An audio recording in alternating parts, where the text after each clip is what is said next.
নমস্কার, আমি শ্রেয়া। আপনারা এখন দেখছেন সংবাদ শিরোনাম।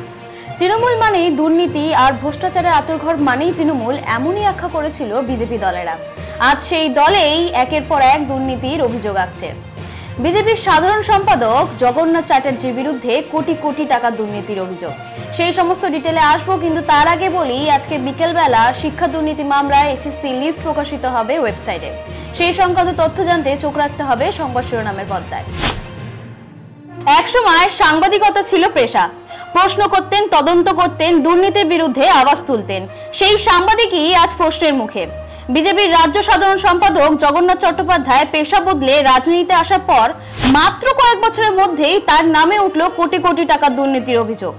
অভিযোগ এনেছে তারই একসময় ঘনিষ্ঠ বিজেপি প্রাক্তন কর্মী অজয় মুখোপাধ্যায়। তার দাবি, রাজনীতিতে পা রাখার পরই জগন্নাথ চট্টোপাধ্যায় নিজের পরিবার এবং নিজের নামে বিপুল পরিমাণে সম্পত্তির মালিক হয়েছেন। সিউড়িতে জমি, রাজারহাটে দামি ফ্ল্যাট, সঙ্গে আরো নানা লেনদেন, সব মিলিয়ে প্রায় 6 কোটি টাকা সম্পত্তি আত্মসাৎ করেছেন। অজয় মুখোপাধ্যায়ের দাবি হচ্ছে, নির্বাচনে খরচের অজুহাতে টাকা আত্মসাৎ, ভুয়ো বুথ দেখিয়ে 4 কোটি টাকা লোপাট, দলীয় ফান্ডের একটি বড় অংশ নিজের দখলে রেখে ব্যক্তিগত সম্পত্তি কেনার এবং কাজে ব্যবহার করা। দলীয় গোপন তথ্য তৃণমূল নেতার কাছে পাচারের অভিযোগ তুলেছেন তিনি। তোলাবাজি ও কমিশন খাওয়া অভিযোগ, যেখানে দলের কাজে অনুমোদনের বিনিময়ে কমিশন নেওয়া হতো। এই অভিযোগ শুধু দলীয় অন্দরে সীমাবদ্ধ থাকেনি। অজয় মুখোপাধ্যায় এই বিষয়ে লিখিত অভিযোগ পাঠিয়েছেন স্বরাষ্ট্র মন্ত্রক দফতর অমিত শাহের দফতরে।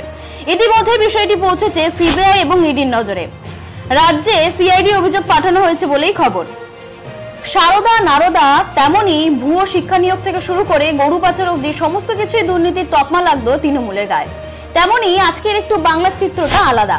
আজকের কোটি কোটি টাকা দুর্নীতির সেই চিত্রটা, সেই তকমাটা লেগেছে বিজেপি দলে। নিজেদের নেতারাই কোটি টাকার খেলা খেলছে। সেই জগন্নাথ চট্টোপাধ্যায়, যিনি একসময় সাংবাদিকতা করতেন, দুর্নীতির বিরুদ্ধে আওয়াজ তুলতেন, প্রশ্ন করতেন, তিনি কোটি কোটি টাকা সম্পত্তি আত্মসাৎ করে বসে আছেন। এই সব অভিযোগ শুধুমাত্র তৃণমূলের বিরুদ্ধে শোনা যেত একসময়, কিন্তু এখন শোনা যাচ্ছে সেটা বিজেপির দলেও। এই অভিযোগ ঘিরে সরব হয়েছে তৃণমূল কংগ্রেসও। দলীয় মুখপাত্র কুণাল ঘোষ বলেছে, নিজেদের নেতারা কোটি কোটি টাকা আত্মসাৎ করেছে, আর মুখে দুর্নীতির বিরুদ্ধে লড়াইয়ের বুলি। এই ঘটনায় অবিলম্বে কেন্দ্রীয় তদন্ত হওয়া উচিত। যে বিজেপির অভ্যন্তরে রাজ্য বিজেপি এক গুরুত্বপূর্ণ পদাধিকারীর বিরুদ্ধে বিজেপির ভেতর থেকেই তাদের জাতীয় সভাপতি নাড্ডাজি, তারপর national general secretary organisation, home minister এবং জেনারেল সেক্রেটারি সুনীল বানসাল, বিজেপির ভেতর থেকেই একটি ইমেল পাঠানো হয়েছে।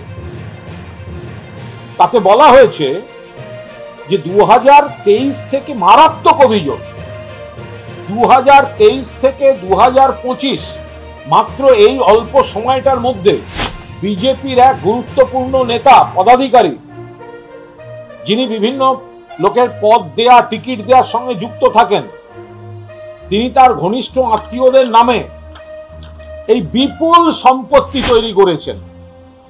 প্রত্যেকটি প্লটের নাম দিয়ে দিয়ে এই অভিযোগ বিজেপির ভেতর থেকে তাদের নেতাদের কাছে পৌঁছেছে। আমরা বলছি, এটা তাহলে ইডি সিবিআই কে তুলে দেওয়া হোক।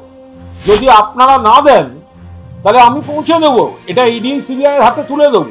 কেন তদন্ত হবে না? যদি এটা দলের মধ্যে আবার কিসের তদন্ত ওদের? সম্পূর্ণ করাপশনের চার্জ আছে।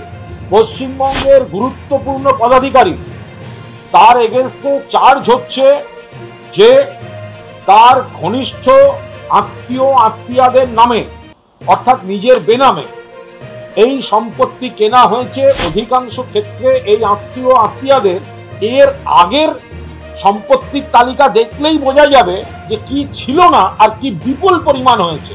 সবথেকে আশ্চর্যের বিষয় হলো, এই গুরুত্বপূর্ণ অভিযোগের পরেও জগন্নাথ চট্টোপাধ্যায় একেবারে চুপ। কোনো সাংবাদিক সম্মেলন নেই, কোনো ব্যাখ্যা নেই, একটিও শব্দ খরচ করেনি নিজের পক্ষ থেকে। এই নীরবতা এখন বিজেপির জন্য বড় অস্বস্তি কারণ। প্রশ্ন উঠছে, দলের অন্দরে যদি কোটি টাকার খেলা চলে, তাহলে মানুষের কাছে বিজেপির স্বচ্ছ ভাবমূর্তি কি আর বিশ্বাসযোগ্য থাকবে? সাংবাদিকতা থেকে রাজনীতি, ঠিক এই সময় কি নিজের আদর্শ বিসর্জন দিয়েছেন? কোটি কোটি টাকার আত্মসাৎ, বিজেপির সাধারণ সম্পাদক জগন্নাথ চট্টোপাধ্যায়ের বিরুদ্ধে এমনই অভিযোগ আসছে। ঠিক সব মিলিয়ে যেন গভীর একটা প্রশ্নের মুখে দাঁড়িয়ে আছে বিজেপির রাজ্য নেতৃত্ব। এই সংক্রান্ত আরো আপডেট জানতে চোখ রাখুন সংবাদ শিরোনামের পর্দায়। মানুষের পাশে, মানুষের সাথে আমরা আছি এই বাংলাতে। আপনারা দেখছেন সংবাদ শিরোনাম। দেখলেন তো অনেক কিছু, এবার দেখুন নতুন কিছু।